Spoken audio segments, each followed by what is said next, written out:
Olá, amigos e amigos. Estamos começando a nossa live. Hoje teremos a participação mais do que especial do Dr. Paulo Braga.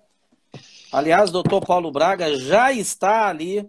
Boa noite, Dr. Paulo Braga. Tudo bem? O senhor está conseguindo me ouvir? Enquanto ele se posiciona, enquanto ele prepara ali... Boa noite, professor Zé Carlos. Boa noite, professor. Está ouvindo bem? Estou ouvindo bem, agora melhorou. E aí, o áudio tá bom? Tá bom, tá bem. Tá ótimo.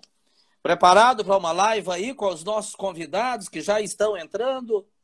Preparado. Prazer, né? Vendo a turma toda aí, ó. Ramiro agora passou ali, grande diretor. Pois é. É interessante, né? Ver o pessoal entrando. Sejam muito bem-vindos, pessoas amadas. Bem, gente, hoje nós estamos aqui próximo de 20 horas, estamos deixando dar o horário ainda, porque outras pessoas devem estar se conectando e, lógico, que não é nada interessante a gente começar os trabalhos, né, antes, né? Uma quebra de contrato, né, doutor? Exatamente. Ô, doutor Gilson, boa noite. Nosso dileto amigo lá de Sesc, Santa Catarina, está participando também, um prazer. Acabou de acessar aí? Acabou de acessar. Meu secretário Vinícius, meu filho, está aqui me ajudando a consertar os fones. É igual aqui em casa também, o Pedro, meu filho, que me ajuda nas coisas de tecnologia. Marcela entrando, seja muito bem-vinda. Gilson Flores. Isso. Seja bem-vindo, Gilson.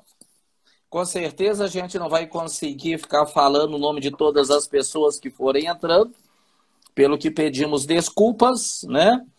Porque dando hora vamos conversar a nossa conversa, não podemos fazer uma live muito comprida, porque a gente sabe que todas as pessoas têm seus compromissos, né? Devem estar com as suas famílias por dois motivos, né? Pela quarentena, pelo isolamento social. Talvez esse seja o mais importante para estar em casa hoje, né? E porque amanhã é dia de trabalho, mesmo estando em casa, né? Bem, gente, nós estamos aqui vendo dar 20 horas. 20 horas no seu relógio, doutor? 20 horas. Pois bem, então nós estamos aqui até para privilegiar você que chegou no horário certo com o doutor Paulo Braga. É para mim um momento muito especial estar conversando com o doutor Paulo Braga, porque é um profissional com larga experiência, que eu acompanho os trabalhos desde os meus tempos de Cred Minas, lá em Belo Horizonte, quando eu atuava numa cooperativa no interior de Minas Gerais, que naquela ocasião se chamava Cred Arcos. Hoje se cobre Centro-Oeste, União Centro-Oeste, perdão. Dr. Paulo Braga é um especialista em Direito, é formado em Direito, especialista em Direito Empresarial, Direito e Estudos Jurídicos, né? Passou por esses estudos na PUC Minas, de onde eu venho também, doutor, onde eu fiz, inclusive, o meu mestrado.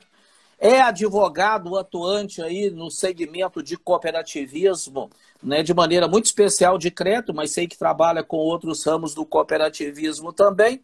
E é sócio fundador e titular da Paulo Braga Advogados Associados, né? É membro do Conselho Fiscal do Banco Inter. Ele é coautor aqui de 6 livros. Vou me permitir, em função do tempo que nós temos, gente, não ficar falando os livros. É fácil encontrar isso na internet. E é membro aí da Comissão de Direito Cooperativo da OAB, coordenador do Comitê Jurídico da FECOP Sulene. Depois o senhor nos explica o que é esse Sulene, doutor. Sim. E grupo de trabalho institucional do CNCOP, a Confederação Nacional de Cooperativas, é um órgão nacional. E também membro do Comitê Jurídico do Sistema Unicred. É isso, doutor? Tem alguma coisa que o senhor quer consertar? Não, é isso mesmo. A nossa formação foi na Universidade Federal e especialização na Católica, né? As faculdades aqui de Minas de excelência. Gostaria de registrar aqui a satisfação de estar conversando com o professor Zé Carlos, que bem lembrou, há 30 anos atrás, mais ou menos, juntos começamos lá na Cred Minas, eu na Central, ele em Arcos, eu lembro muito bem quando eu conheci, e cada um alçou seu voo, e sempre junto com o cooperativismo. É muito bacana a gente estar aqui junto hoje, passar esse tempo, um tema de muita inovação. No tocante à FECOP Sulene, ela é uma federação patronal de sindicatos cooperativos. Ela é composta pela OSENG de Minas Gerais, OSESC Santa Catarina, a OCB Alagoas, a OCB Espírito Santo e a OCEB da Bahia. Por isso que é FECOP Sulene, Sul, Leste e Nordeste juntos. Ok. Né, pertence ao sistema da Semicop e defende os interesses sindicais das cooperativas. Nós trabalhamos já tem uns 8, 9 anos que nós estamos juntos lá com a turma das cooperativas sindicais, vamos assim dizer, no sistema sindical cooperativo. Muito bom, doutor. O senhor também, de maneira especial, está abrindo, né, nossas sessões de lives. Da agora para frente, com certeza, a gente deve incrementar isso. Já temos aí o JC Comenta. Hoje, por meio, né, do processo de lives, a gente está começando um outro canal de comunicação que é JC Entrevista. Doutor Paulo, o assunto que nos traz aqui hoje é a medida provisória 931 de 30 de março e, lógico, a instrução normativa 79 do DREI. Eu vou deixar para o senhor trabalhar os aspectos técnicos, né? A live se propõe a isto. Isso traz uma inovação para o cooperativismo em todos os ramos de atuação no Brasil, que são a introdução dos processos de assembleias e reuniões à distância. E aí tem duas possibilidades. Eu gostaria que o senhor fizesse uma introdução. O que a medida provisória, ao introduzir o artigo 43A na Lei 5764 e a instrução DRI 79 trazem de inovador para o cooperativismo, doutor? Bem, professor, como eu tenho dito ultimamente, face a essa pandemia do coronavírus, do Covid-19, nós estamos navegando por mares nunca antes navegados. E até que para o ponto do direito digital, ele trouxe uma grande inovação. A pandemia ela antecipou essa possibilidade de se fazer assembleias virtuais ou semipresenciais. E como se deu isso? Nós estávamos passando por um momento, que eu digo as cooperativas, muito delicado, que as assembleias, de maneira geral, têm que ser realizadas até 31 de março, para as cooperativas de todo o segmento, exceto o crédito, que pode realizar até abril. Isso. E, dado as restrições impostas pelo isolamento, como queriam realizar assembleias presenciais, que é o padrão, o normal das cooperativas até então, se a gente não poderia reunir. Então, um grande movimento cooperativo foi capitaneado pela OCB, que aqui parabenizamos, juntamente com o governo federal, e redundou a publicação da MP 931, que modificou, como bem o professor disse, o artigo 43 da Lei 5764, para acrescentar a letra A, que era a permissão para a cooperativa realizar assembleias semipresenciais à distância. Então, a redação do 43A, se me permite, eu vou ler aqui. O associado poderá participar e votar à distância em reunião ou assembleia nos termos dispostos da regulamentação do Departamento Nacional de Registro Empresarial e Integração da Secretaria Especial de Desburocratização, Gestão e Governo Digital do Ministério da Economia, o famoso DREI. Então, a MP mudou a lei, permitindo, mas determinou que só podia realizar de acordo com regra do DREI. E o DREI também agiu assim de forma muito ágil, muito rápida. Ele editou a instrução normativa 79, na qual ele destrinchou, ele regulamentou essa assembleia virtual ou semipresencial. Então, a partir daí, interessante registrar que nós temos agora no sistema cooperativo 3 espécies de assembleias. A presencial, que é comum, ou seja, que era feita normalmente, ocorreu normal até fevereiro, vamos dizer, desse ano, antes do isolamento, comecinho de março. Então, essas assembleias continuam existindo, a cooperativa que vai decidir quer ou não quer realizar a assembleia dela de modo presencial ou não. E inovou trazendo 2 tipos novos, pelo 43A da 5764. Pode fazer uma assembleia digital ou virtual, como alguns a chamam, ou pode fazer também essa assembleia e semipresencial. que aí nós vamos ver mais adiante, é a questão de ser presencial, você pode, os meios de participar dela. Então, em suma, nós temos hoje 3 assembleias, 3 formas de realizar a assembleia. Né? Não mudou nada, a assembleia pode ser presencial, semi ou virtual ou digital. Ok, doutor.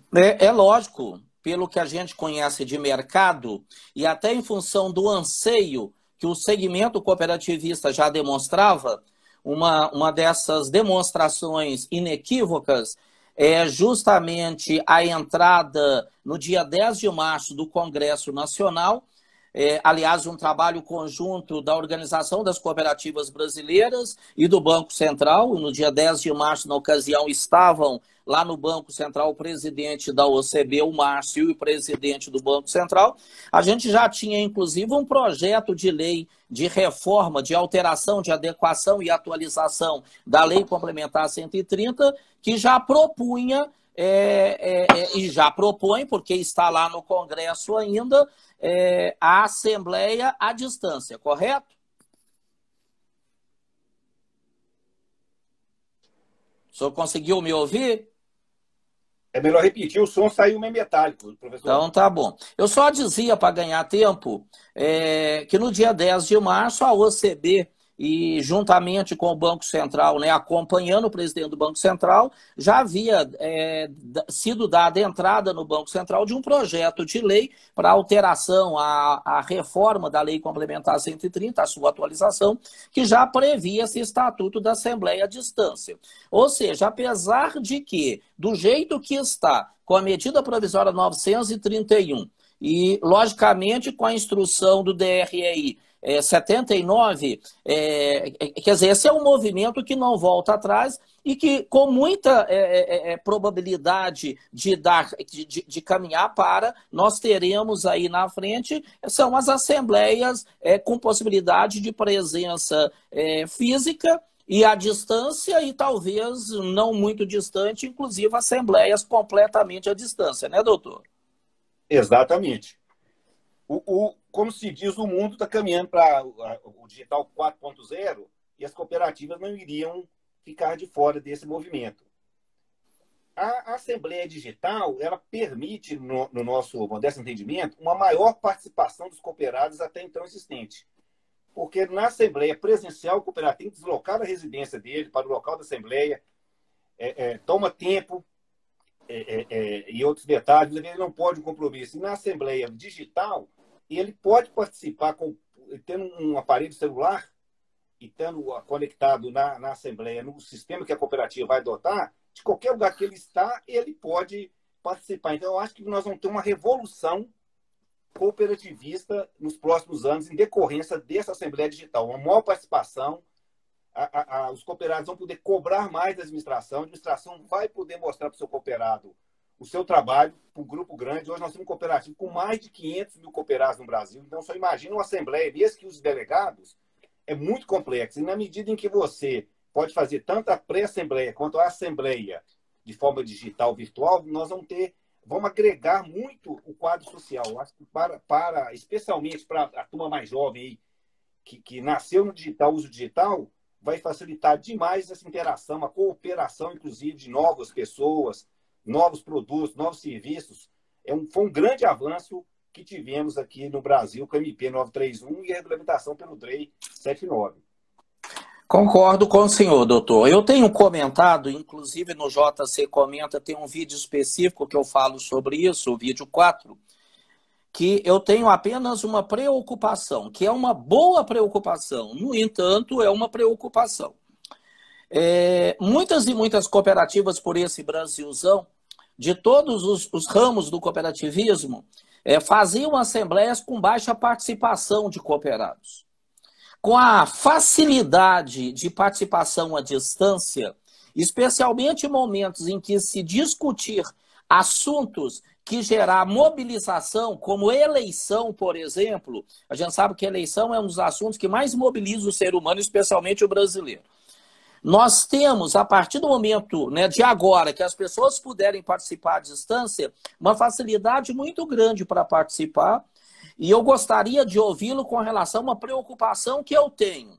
se as pessoas não estiverem verdadeiramente educadas, ou seja, houver efetivamente o cumprimento do princípio quinto, educação, formação e informação, nós poderemos ter problemas sérios em alguns momentos, em algumas cooperativas, por decisões sendo conduzidas por um volume de gente maior sem a devida preparação. Queria ouvi-lo um pouquinho sobre isso, doutor. Eu comungo dessa preocupação também, dado que, como facilita a participação, muitos cooperados que não têm um adequado conhecimento da cooperativa, de como funciona o cooperativismo e as normas da sociedade, eles facilitaram ele participar, inclusive ele votar. Ele pode ter, como a gente muitas vezes já viu no Brasil, se falou bem em questão de eleição, até vamos dizer, não vou dizer uma manipulação, não, mas uma forma de se conquistar esses cooperados que não são participativos para votar de uma maneira que não seja do interesse da sociedade, mas de determinado grupo. Então, realmente, a gente vai ter que fazer um trabalho de aprimoramento educacional, sem dúvida nenhuma, para o cooperado conhecer melhor a sua cooperativa, entender o cooperativismo de forma efetiva e aí sim participar de forma constante e presente. Mas tudo que é novo, né, professor, traz o bônus e o ônus. Sim. A gente vê o bônus aqui facilitou a participação. Agora, o ônus, a própria cooperativa, sobretudo aquela que ainda não tem assim, uma governança muito presente, uma governança adequada, profissional, com investimento maciço em educação, ela vai ter que fazer isso. Ela vai ter que preparar o seu quadro antes de utilizar dessa forma, sobretudo nesses percalços aí, nesses processos mais complexos. Correto, doutor. E quando o senhor fala antes de adotar, por exemplo, o Estatuto da Assembleia à Distância, que a gente vai acabar percebendo o seguinte: à medida que essas inovações chegam, quem não as adota acaba ficando para trás e, logicamente, perdendo cooperados para outras cooperativas que avançam no sentido do uso da tecnologia, correto? Correto, sem dúvida. As cooperativas, como todo o ramo empresarial, aquelas que estão mais conectadas, elas estão ganhando terreno. A gente tem observado isso em todos os segmentos, todos os ramos do cooperativismo. Aquela cooperativa que se preparou agora, nesse momento que nós estamos vivendo dessa pandemia do Covid, essa mudança toda na sociedade econômica, aquelas cooperativas que estavam preparadas mesmo vão sobressair e vão crescer muito mais do que as outras. Eu vejo que nós vamos ter um movimento muito grande de consolidação cooperativista nos próximos anos, de forma assim, muito grande. Então, muito bom, doutor. Eu trabalho muito com educação e capacitação, né? Eu estou há quase 30 anos no cooperativismo de crédito. E nos últimos 5 anos, muito com capacitação, especialmente dos órgãos de governança, né? Conselho de administração, gestão executiva. E tenho dito muito, e trabalho também com gerenciamento de riscos, até porque uma coisa não tem jeito de estar desconectada com outras. E o que a gente percebe neste momento é que há uma grande possibilidade, né, aliás, aliado a isto, o próprio programa BC-REST do Banco Central, que propõe o crescimento muito grande das cooperativas até 2022. Por um outro lado, aquilo que está trazendo, o senhor acabou de dizer, como bom mineiro, que é num palavreado muito fácil de entender. Nós estamos aqui com o doutor Paulo Braga, especialista no cooperativismo, aí, um dos ícones no campo do direito, no cooperativismo em todos os ramos. Ele acabou de dizer que tudo que nos traz bônus, traz também ônus. E um dos grandes riscos deste negócio, de ter assembleias e reuniões, como as pré-assembleias à distância, é justamente haver uma articulação, uma mobilização de pessoas que não estão preparadas para votar determinadas matérias e que passam a votar em função da orientação de uma pessoa que nem sempre esteja, por exemplo, interessada no bem-estar da cooperativa. Nessa linha, doutor, eu vejo pela própria instrução do DREI ou do DRI, a 79, que a gente tem duas possibilidades. O senhor já disse que as assembleias presenciais, ou seja, com que as pessoas participam apenas fisicamente, mas também aquelas que podem participar fisicamente à distância, semipresenciais, elas vão coexistir. E no caso de ter a participação à distância, a gente tem duas possibilidades de participação do cooperado. Ou ele vai participar, né? Hoje eu vi, inclusive, um vídeo de um presidente de uma cooperativa chamando as pessoas para se posicionarem como espectadores na Assembleia, para assistirem. Né? E a gente tem que tomar muito cuidado com isso, que a participação, seja física ou seja a distância, é participação. O associado tem direito à voz e tem direito a voto. E para que ele exerça tanto o direito à voz, especialmente o direito ao voto, nós temos duas possibilidades, que é o uso do sistema eletrônico ou chamado boletim de voto, que é um estatuto novo para o cooperativismo, apesar de já existir nas sociedades anônimas, em função da Lei 6.404, alterações mais recentes dela, inclusive normatização da Comissão de Valores Imobiliários, para o cooperativismo é uma coisa nova. Eu gostaria que o senhor comentasse sobre essas duas possibilidades de participação à distância, via sistema e via o boletim de voto, doutor. Muito bem lembrado, professor. Com essas novas formas de participação, a virtual e a semipresencial, estão regulamentadas na Instrução 3/79, como já foi informado e dito tanto por mim e pelo professor. A cooperativa tem que observar alguns detalhes dessa regra. A IN 79, nesse particular, ela se baseou muito na Instrução CVM 481. Só que a 481 é uma instrução que tem umas 200 páginas, vocês deram uma olhadinha lá, é muito minuciosa, detalhista. Inclusive anexos. Exatamente. A nossa ela ficou mais enxuta e atinge bem o objetivo. Então, no caso, vamos começar pela virtual ou digital.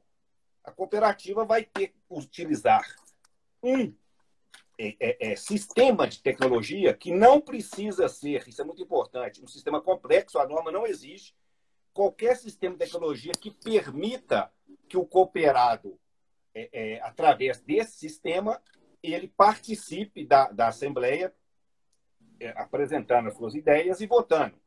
Isso pode ser ao vivo, inclusive, como nós estamos aqui no Instagram, ou outro meio, ou pode ser só através de chat, um e-mail, desde que ele consiga ter acesso à informação e repassar aquela informação. É importante destacar que na Assembleia Virtual, antes da realização dela, professor, a gente tem que tomar um cuidado, que é a questão da formalização. Como a Lei 5764 e a 130, nesse particular, 130, que é específico das cooperativas de crédito, não foi alterada, os ritos assembleares são os mesmos que já existem no Estatuto da Cooperativa hoje. Então, tem que publicar o edital de convocação com antecedência, só que no caso da Assembleia Virtual, a menção a isso tem que constar do edital, que vai ser uma Assembleia Virtual, que vai se realizar a parte tecnológica dela na sede da cooperativa, qual o sistema que vai ser utilizado nessa Assembleia Tecnológica, você tem que constar lá, informar um sítio de internet ou outro local que o cooperado terá acesso à documentação da Assembleia antes da realização dela, tem que estar disponível para ele. Então, essas mudanças, nuances pequenas, tem que estar no edital. Toma muito cuidado, senão sua Assembleia vai ser anulada, porque não cumpriu o requisito base já na convocação. Então, convocamos. Na hora de realizar, que nós estávamos dizendo anteriormente, precisamos de ter o sistema, que não precisa ser, a própria norma fala que ele não precisa ser complexo. Qualquer sistema que dê condições ao cooperativo participar. E ela até enfatiza isso, que o sistema tem que ser até de simples acesso. Se a cooperativa adotar um mecanismo tecnológico que venha a dificultar a prestação do cooperado, esse mecanismo não será válido. Então, no caso do sistema de crédito, nós já tivemos cooperativas realizando pré-assembleias e até a assembleia virtual já foi realizada e eles utilizam um sistema, no caso do Sicob, o Sicob Mob, que através do aplicativo do banco, do sistema, eles conseguem interagir e cumprir todos esses requisitos. Mas a cooperativa pode desenvolver um próprio, pode contratar de terceiros e disponibilizar isso para o cooperado. O importante é que isso seja de fácil acesso, que todos os cooperados tenham acesso a ele. A Assembleia também tem gravada, é muito importante isso, na sua integralidade, que é justamente onde vai comprovar.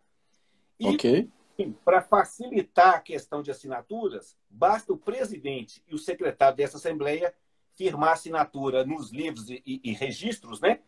Que a documentação é encaminhada para o DREI, para o Banco Central, para a Anvisa, dependendo do órgão, para ser homologada e arquivada. Então, tem que observar na questão do edital, na questão da realização e depois na formalização da ata. São 3 detalhes. Já a Assembleia, professor, semipresencial, que tem um boletim de ocorrência, ou boletim, melhor dizendo, o boletim, eu estive estudando ele assim com mais vagar. O que é o boletim? O boletim de voto à distância já é um instituto no cooperativismo jovem, mas já de prática das sociedades anônimas. Ele permite que o cooperado, não estando fisicamente na Assembleia, ele encaminhe o seu voto por escrito. Então, ele encaminha aquele voto para a cooperativa, aí pode ser por e-mail, por carta, tem que ter um meio que se comprove essa entrega e a autoria disso. Inclusive, também nós temos que ter um meio de se preservar o sigilo da informação.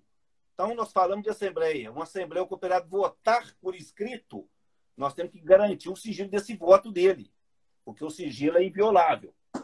Então, no boletim à distância, a Instrução Normativa 79, DREI, ela nos artigos, especialmente lá 7 e 8, especifica tudo, tem que constar no boletim as regras, os prazos do artigo 9º, tem que se encaminhar com antecedência para ele, o cooperado devolve para a cooperativa. Inclusive, um detalhe muito interessante, o cooperado pode mudar o voto dele, se for tempestivo, ou ir na Assembleia e mudar presencialmente.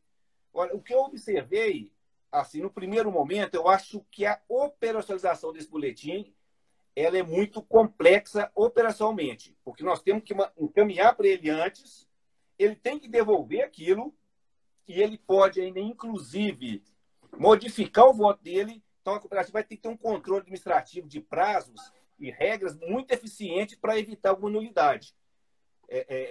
Se você tiver possibilidade, cooperativa que está nos ouvindo aí, associados, de ter assembleia digital, eu acho que seria mais fácil de fazer do que utilizando o boletim.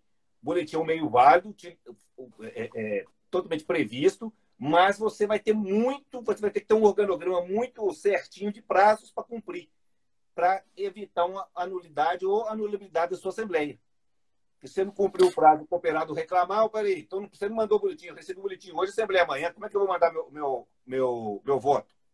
Já anulou a assembleia. Então, verdade, muito doutor. Cuidado com o boletim. Não é misterioso, são informações básicas. Nós vamos discutir prestação de contas, por exemplo. Vai ter a prestação de contas, você vai ter acesso à prestação tal. Se é favorável ou não à prestação das contas? Ele vai responder sim.